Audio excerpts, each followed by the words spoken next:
मोहिनी धर्मपुर नाम के एक गांव में रहती थी, जहां ज्यादा सुख सुविधा थी। मोहिनी बचपन से बहुत से सपने देखने वाली लड़की थी, जो हमेशा दूसरों की मदद के लिए तैयार रहती थी। उसके पिता एक बकरी चरवाहा थे, जिनके पास ढेर सारी बकरियां थी। मोहिनी भी बकरियों को लेकर ऊंची पहाड़ों पर चराने के लिए ले जाती थी। उस ऊंची पहाड़ी से कई सारे बादल ही बादल नजर आते थे। उन बादलों को देखकर मोहिनी कहती, शादी से पहले तो मुझे ये धर्मपुर गांव मिल गया, लेकिन शादी के बाद काश मुझे कोई जादुई गांव वाला ससुराल मिल जाए, जहां खूब सारे बादल हो, जिन पर बैठकर मैं उड़ सकूं, चंदा मामा सूरज से मैं बातें कर सकूं। हाय, काश ऐसा जादुई गांव का ससुराल मुझे मिल जाए, तो फिर अपनी तो लाइफ सेट हो जाए। बस मैडम, अगर दिन में सपने देख लिए हो तो अब नींद से जाग जा। और वो देख, तेरी बकरी पहाड़ से नीचे की ओर जा रही है। कहीं ऐसा ना हो कि वो पहाड़ी से नीचे गिर जाए और तेरे माँ बापू आज ही तुझे पीट पीट कर तेरे जादुई वाले गांव में पहुंचा दे। नहीं नहीं, चल उसे रोकते हैं, जल्दी चल। मोहिनी अपने माँ बाप के साथ रहती थी। उसके पिता बकरी चरवाहा थे। मोहिनी उनकी इकलौती बेटी थी। उसकी अब शादी की उम्र हो चली थी, इसलिए अब उसके घर वाले उसके लिए लड़का देखने लगे। कुछ समय बाद उन्होंने विक्रम नाम के लड़के से मोहिनी का ब्याह कर दिया। मोहिनी अपने ससुराल आ गई। सुहाग रात की अगली सुबह ठंड के मौसम में मोहिनी अंगड़ाइयां लेते हुए बिस्तर से नीचे उतरी। उसका पति विक्रम अभी तक सो रहा था। हाय, ये तो मुझे सचमुच जादुई गांव का ससुराल मिल गया। मेरा तो सपना सच हो गया। तभी बादलों में से उड़ती हुई एक परी आई। ससुराल की पहली सुबह मुबारक हो महारानी, आपका दिन शुभ हो। अब मैं चलती हूँ। मोहिनी को ये सब देखकर बहुत अच्छा लग रहा था। अचानक उसके पास ही एक बादलों का ढेर आ गया। मोहिनी ने बादलों को छुआ और उसे छूते ही वो बादलों पर बैठ गई। बादलों पर बैठकर ही वो उड़ने लगी। ऐसा सुख तो मेरी किसी भी सहेली को नहीं मिला होगा। तभी उसके सामने चंदा मामा आ गए। कैसी हो मेरी भांजी? अरे चंदा मामा, आप? मैंने तो सुना था आप रात में निकलते हो। आप दिन में कैसे आ गए? रात में तो मैं बाकी लोगों के लिए निकलता हूँ, मैं खास तुम्हारे लिए आया हूँ। तुम दिन रात जब भी मुझे बुलाओगी मैं आ जाऊंगा। चलो, मैं तुम्हें अपने दोस्तों से मिलवाता हूँ। ठीक है, चलिए। चंदा मामा ने मोहिनी को अपनी गोद में ले लिया। अब वो चांद पर ही बैठी थी। चंदा मामा उड़ते उड़ते उसे सबसे पहले सूरज के पास लेकर चले गए। कैसी है मेरी भतीजी? बादलों की दुनिया में तुम्हारा स्वागत है। सूरज चाचू, आप? मुझे तो यकीन ही नहीं हो रहा कि मैं आप लोगों से मिल पा रही हूँ। कहीं मैं ये कोई सपना तो नहीं देख रही हूँ? कहीं ऐसा तो नहीं होगा कि अचानक से कुल का पिंड मेरी खोपड़ी पर गिरेगा और मेरी नींद खुल जाएगी? अरे नहीं मोहिनी, ये जीती जागती सच्चाई है। मैं तुम्हारा चाचा हूँ। तुम्हें कोई भी ग्रह परेशान करे तो सबसे पहले मुझे बताना। मैं सबको जलाकर खाक कर दूंगा। चलो मोहिनी, अब मैं तुम्हें अपने बाकी दोस्तों से मिलवाता हूँ। चंदा मामा मोहिनी को लेकर बृहस्पति ग्रह के पास चले गए। बृहस्पति ग्रह के पास पहुंचते ही इतनी तेज तूफान आया कि मोहिनी बादलों सहित अपने बिस्तर पर विक्रम के पास जाकर गिरी। विक्रम, इतनी अच्छी दुनिया में आकर तुम सो रहे हो? पता है, सुबह सुबह चंदा मामा मुझे अपने दोस्तों से मिलवाने ले गए थे। मैं सूरज चाचू से मिलकर आई हूँ। पता है आपको? विक्रम नहाने के लिए झरने के नीचे चला गया। मोहिनी जब अपनी सास के कमरे में गई तो वो पहले से ही नहा धोकर तैयार हो चुकी थी। सासू माँ, मैं आपको जगाने ही आ रही थी, आप तो पहले ही उठ गई। हाँ बहू, हमारे पास बस 2 दिन का समय है इस जादुई गांव में रहने का, इसलिए मैं कोई भी अवसर नहीं गंवाना चाहती। अच्छे से इस जादुई गांव में रह लेती हूँ, फिर तो हमें अपनी उस गरीबी की दुनिया में वापस लौटना ही है। ये क्या कह रही हो सासू माँ? हाँ बहू, तू भूल गई क्या? ठीक है, मैं तुझे फिर से याद दिला देती हूँ। बेटा, हम लोग बहुत गरीब थे, एक टूटी फूटी झोपड़ी में रहते थे।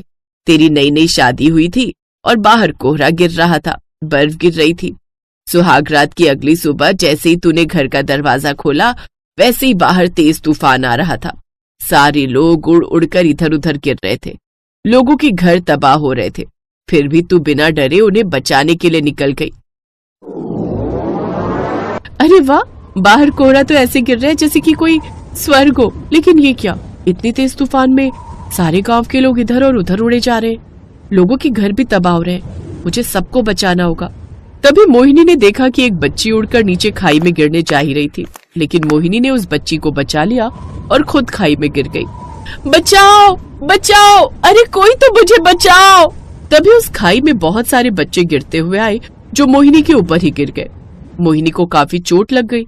सारे बच्चे रोने लगे। दीदी, पूरा गांव उड़ गया, हम लोग खाई में गिर गए।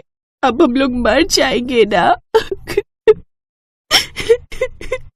नहीं बच्चों, ना ही मैं तुम लोगों को मरने दूंगी और ना ही इस गांव को कुछ होने दूंगी। सबको ऊपर लेकर चलूंगी। मोहिनी ने उन सभी बच्चों को अपनी साड़ी में बांध लिया और धीरे धीरे पहाड़ चढ़ने लगी।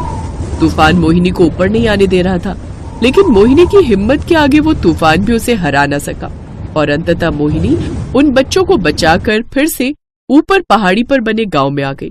बिटिया, तुमने तो आज वो काम कर दिया जो इस गांव के मर्द भी नहीं कर सके। ये सब देखकर गांव वालों को बहुत खुशी हुई। थोड़ी देर बाद जब तूफान शांत हुआ, गांव वालों, आप लोग जल्दी जल्दी अपने घरों में जाओ और अपने घरों को ठीक करो। मोहिनी, माँ, चलो मेरे साथ। विक्रम, मोहन और उसकी माँ सड़क पर आ चुके थे। उनका घर टूट चुका था। धीरे धीरे रात हो गई और वो किसी जंगल में तंबू बनाकर रहने लगे। विक्रम, हमने तो हमेशा सबके साथ अच्छा किया, फिर हमारे साथ ही अच्छा क्यों नहीं हुआ? उन गांव वालों ने हमारे बारे में सोचा तक नहीं। उन्होंने ये जानने की कोशिश भी नहीं की कि हम कहाँ रहेंगे। ऊपर वाले, क्या यही है तेरा न्याय? तभी वहां पर इंद्रदेव प्रकट हुए। विक्रम, मोहिनी और उसकी सास ने हाथ जोड़ लिए। हे इंद्रदेव, इतना भयंकर तूफान लाने की क्या जरूरत थी जिसमें हमारा घर और परिवार ही उजड़ गया? हे देवी, मैं कुछ भी नहीं करता। जो कुदरत का नियम है स्वयं घटित होता है, लेकिन तुम लोगों ने मुझे प्रसन्न कर दिया। बिना अपनी जान की परवाह किए अपने गांव को बचाया। अब तुम बताओ, तुम्हें क्या चाहिए? आप तो इंद्रदेव भगवान हो ना। हम मनुष्यों की ख्वाहिश पूरी करना तो आपके बाएं हाथ का खेल है। मेरा बचपन से एक सपना था कि मेरा जादुई गांव में ससुराल हो, जहां मैं बादलों में उड़ सकूं। क्या मेरा ये सपना पूरा हो सकता है? धरती लोक पर जादुई गांव होना तो असंभव है, लेकिन हाँ, केवल 2 दिन के लिए मैं तुम्हें बादलों में जादुई गांव का ससुराल दे देता हूँ, ताकि तुम अपने बचपन के सपने को जी सको। इतना कहकर इंद्रदेव अंतर्ध्यान हो गए और कहानी एक बार फिर से प्रेजेंट टाइम में वापस आ गई। अरे हाँ, मुझे अब याद आया। मैं तो इस जादुई गांव की ससुराल में ऐसा खो गई थी, कुछ याद ही नहीं रहा। उनके घर को इंद्रदेव ने धन दौलत से भर दिया था और घर के बाहर बिल्कुल बादलों जैसा ही माहौल था। तभी वहाँ पर इंद्रदेव आ गए। मोहिनी की मासूमियत की वजह से मुझे ये करना पड़ा। ये राजमहल तुम्हारा है, ये सारी धन दौलत तुम्हारी है। ये सब जानकर मोहिनी बहुत खुश हुई। थोड़ी ही देर बाद गांव वाले उनके राजमहल में आए और माफी मांगने लगे। अरे, आप लोगों ने बिना अपनी जान की परवाह किए हमें बचाया, लेकिन सब कुछ ठीक हो जाने के बाद हम इतने मतलबी हो गए कि आपके घर की तरफ ध्यान ही नहीं दिया। ऊपर वाले ने आपको आपके कर्मों का फल आपको दे दिया। आप लोग हमेशा खुश रहे। अब मोहिनी का जादुई गांव का ससुराल तो नहीं था, लेकिन वो राजमहल किसी जादुई महल से कम भी नहीं था, जहां हर तरह की सुख सुविधा थी। अब मोहिनी अपने पति विक्रम और अपनी सासू माँ के साथ खुशी खुशी उस राजमहल में राज करने लगी।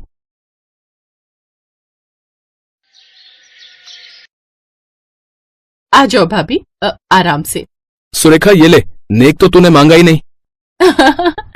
क्योंकि मुझे पता था कि आप मुझे बिना मांगे ही दे दोगे। अब भैया, भाभी को अंदर ले आओ। आप दोनों फ्रेश हो जाओ, मैं नाश्ता भिजवाती हूँ।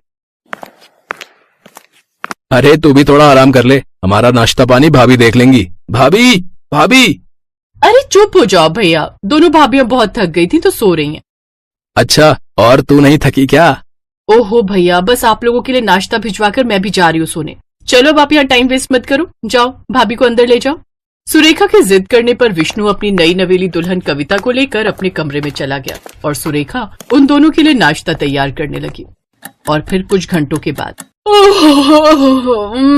बहुत बढ़िया नींद आई। सुरेखा, एक कप चाय तो पिला दे। जी भाभी, बस अभी लाई। रुको सुरेखा, चाय तो मैं भी लूंगी, पर साथ में खाने के लिए भी कुछ बना देना। वो क्या है ना, खाली चाय गैस बनाती है मुझे। जी भाभी। सुरेखा सारे काम निपटाकर थोड़ा आराम करने ही जा रही थी कि तभी उसकी दोनों बड़ी भाभियों ने उसे नए काम बता दिए, जिन्हें वो बेचारी बिना कुछ कहे चुपचाप करने चली गई। असल में सुरेखा के माता पिता जिंदा नहीं थे और अब उसकी जिम्मेदारी उसके 3 भाइयों जयेश, रमेश और विष्णु पर थी। और सुरेखा अपने तीनों भाइयों की लाडली थी, लेकिन उसकी दोनों बड़ी भाभियां 1 नंबर की कामचोर थी, लेकिन दिमाग से बहुत चालाक थी। अपने पतियों के सामने तो वो सुरेखा को सिर आंखों पर बिठाकर रखती थी, लेकिन उनके इधर उधर होते ही उस पर ऑर्डर जमाना शुरू कर देती थी। सुरेखा ने कभी इसकी शिकायत नहीं की, क्योंकि वो नहीं चाहती थी कि उसकी वजह से घर में बवाल हो। लेकिन अब घर में एक और बहू थी। अरे दीदी, मुझे लगा आप सो रही होंगी। अब इस वक्त चाय कोई मेहमान आए क्या? नहीं नहीं, वो बड़ी और छोटी भाभी जग गई है ना, तो उनके लिए चाय बना रही हूँ। अच्छा, वैसे हैं कहाँ भाभी? मेरी तो उनसे मुलाकात ही नहीं हुई। हाँ, वो आपसे शाम को मिलेंगी आपकी मुंह दिखाई के वक्त। ठीक है, लाइए मैं आपकी मदद कर देती हूँ। अरे नहीं भाभी, मैं कर लूंगी, आप जाकर आराम करो और कुछ भी चाहिए हो तो मुझसे कहना। कविता ये देखकर हैरान थी कि घर की इकलौती बेटी काम पर काम किए जा रही है और दोनों भाभियों को अपने कमरे से निकलने तक की फुर्सत नहीं है। लेकिन फिलहाल वो भी चुप रही और फिर शाम को, बिल्कुल सही कहा आंटी, बस इस हीरे को तराशने का काम अब हमें करना है। सही कहा भाभी। अब वैसे कविता तुम किसी बात की चिंता मत करना, जैसा हम कहें बस वैसा ही करती जाना। क्यों भाई, तुम दोनों क्या इसकी सास हो? सास नहीं पर हम जेठानियां तो है ना इसकी। इस घर के तौर तरीके तो हम ही सिखाएंगे ना इसे। पहले खुद तो सीख लो तौर तरीके, फिर इसे सिखाना। मेहमान का इतना कहना था कि नीरजा और नंदिता वहीं उससे लड़ने के लिए तैयार हो गई। तब सुरेखा ने बीच में आकर किसी तरह मामला शांत कराया और ये सब देखकर कविता को इतना तो समझ में आ गया कि उसे अपनी जेठानियों से क्या नहीं सीखना है। और फिर अगले दिन, वाह भाई वाह, आज आलू के पराठे तो गजब बने भाई। कविता भाभी ने बनाए हैं, और जरा ये खीर तो खाकर देखिए भैया, ये तो कमाल की बनाई है कविता भाभी ने। अब आज सारा काम इन्होंने ही किया, मुझे तो किसी काम में हाथ भी नहीं लगाने दिया। कविता, इसके लिए तो तुम्हें इनाम मिलना चाहिए, क्यों भैया? इतना कहकर जयेश अपनी जेब से कुछ पैसे निकालकर कविता को दे देता है और फिर रमेश ने भी ऐसा ही किया। ये देखकर जहां कविता, सुरेखा और विष्णु बहुत खुश थे तो वहीं नीरजा और नंदिता जलकर राख हो चुकी थी। नाश्ते के बाद नीरजा के कमरे में दोनों काफी देर तक खुसुर फुसुर करती रही और फिर उन्होंने कविता को भी उस कमरे में बुला लिया और फिर, जी भाभी, आपने बुलाया मुझे? हाँ कविता, कुछ बात करनी है तुमसे, वैसे कुछ समझाना था अगर तुम समझना चाहो तो। कहिए ना भाभी। कविता, तुम घर के कामों में जरूरत से ज्यादा ही लग रही हो, इतना परेशान होने की जरूरत नहीं है, सुरेखा सब अच्छे से कर लेती है। अरे पर भाभी, वो क्यों करे सारा काम, हम बहुओं की भी तो। अब हमें गलत मत समझो कविता, हम ये सब सुरेखा की भलाई के लिए कर रही हैं। तुमने देखा तो है, सुरेखा दिखने में ज्यादा सुंदर तो है नहीं। अब ऐसे में अगर घर के कामकाज भी अच्छे से नहीं सीखेगी तब तो होने से रहा उसका ब्याह। हाँ और नहीं तो क्या, तीनों भाई पिछले 4 सालों से जी जान से कोशिश कर रहे हैं, उसके दहेज पर सब कुछ लुटाने को तैयार है, पर बावजूद इसके एक भी जगह बात नहीं बनी। तब हमने सोचा कि रंग रूप से ना सही पर हो सकता है कि गुणों से ही अपनी सुरेखा के भाग खुल जाए और कोई उसे पसंद कर ले। पर भाभी, अरे तुम ज्यादा दिमाग मत लगाओ कविता, हमने कहा ना कि इसी में सबकी भलाई है। और सुनो, सुरेखा के भाइयों के सामने ये जाहिर मत करना कभी। असल में तीनों भाइयों के दिमाग में हमारे सास ससुर एक फितूर भर कर गए हैं कि सुरेखा के पैर बड़े शुभ हैं। अरे अगर इतनी ही खुशकिस्मत होती तो अब तक ससुराल ना पहुंच गई होती, अपने यहाँ मायके में ही पड़ी रहती क्या? बिल्कुल सही कहा भाभी। कविता तुम खुद ही सोचो, आखिर जरूरत क्या है घर के कामों में खुद को झोंकने की? आराम से सारा दिन आराम करो और जब ये लोग ऑफिस से आ जाएं तो फटाफट पहुंच जाओ किचन में, तब तक सुरेखा सब करके रखती है। और मजे की बात तो ये कि वो अपने भाइयों से कुछ कहती भी नहीं। चुप हो जा। अब कविता, तुम समझ रही हो ना जो हम कहना चाह रहे हैं? हाँ भाभी, मैं सब समझ गई। अब मैं जाऊं? हाँ जाओ ना, पर सीधा अपने कमरे में जाना, रसोई में नहीं। इसके बाद कविता वहां से सीधा अपने कमरे में गई और कई घंटों तक बाहर नहीं निकली। ये देखकर दोनों बड़ी बहुओं को लगा कि उनका तीर बिल्कुल सही निशाने पर लगा है और उसकी देवरानी कविता भी अब उनकी टीम में है। और फिर करीब 1 हफ्ते बाद, अरे कविता, तुमने पहले क्यों नहीं बताया कि तुम्हारे मायके वाले आ रहे हैं? रुको मैं अभी पानी मंगवाती हूँ। सुरेखा, ओ सुरेखा। रुकिए भाभी, पानी मैं लेकर आती हूँ। अरे नहीं, तुम्हारे घर वाले आए हैं, तुम यहाँ बैठकर सबसे बातें करो, अब सुरेखा कर लेगी सब कुछ। नहीं भाभी, आज ये सब मुझसे मिलने नहीं बल्कि सुरेखा दीदी से ही मिलने आए हैं। आप दोनों बैठिए ना, मैं बस अभी आई। नीरजा और नंदिता को कुछ समझ में नहीं आ रहा था कि आखिर हो क्या रहा है। तब तक तीनों भाई भी घर आ गए और फिर, भाई जिस दिन मुझे कविता ने सारी बात बताई मेरा तो दिल खुश हो गया।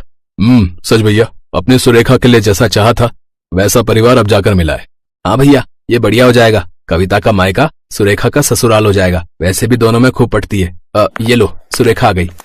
हाँ तो भैया, लड़की सुशील है, संस्कारी है, इस बात की गारंटी तो मेरी, बाकी सब आप देख लो। सुंदर भी है, मुझे रिश्ता मंजूर है। सुरेखा दीदी, आप भी अच्छे से देख लो, लड़का इंजीनियर है, संस्कारी है और मेरा भाई है।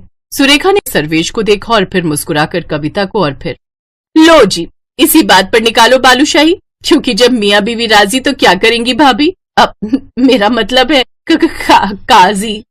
तो इस तरह सुरेखा का रिश्ता तय हो गया और अब वो बहुत जल्द दुल्हन बनकर